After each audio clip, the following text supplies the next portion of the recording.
In mijn boomgordel, die voorkomt wordt dat er fouilleerd wordt. Hè? Dan is het al lang klaar, zeg maar. Alleen het begint dus bij dat het helemaal net voorkomen kan. Dat er iemand met zijn gedachte daarheen gaat. Alleen nog, ja, dat het show van een week in Brussel ook, dat is dus een utopie. Want dan moet je het dus wereldwijd beschermen, politiek beschermen. Dat is informatieuitwisseling en zo. Dat, alles was juist op televisie. Dat moet al je volle beter. Maar Ja. wij zitten in Europa, hè? 28 landen, Europese Unie.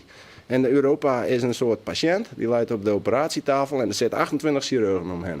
En dan moet de patiënt opereren en 28 chirurgen haal je hun eigen idee. Ja, Ja, die dat wordt het dus wisselen niks. geen informatie uit. Nee. Dus dan kijk, het simpele feit is, die gasten die dit doen, en toevallig zijn het moslims, dat is puur toeval, maar die gasten die dit doen, die vinden het fijn om dood te gaan. En als dat je insteek is, kijk, normale mensen die vinden het fijn om zo oud mogelijk te worden, maar deze gasten vinden het fijn om die 72 maagden te ontmoeten.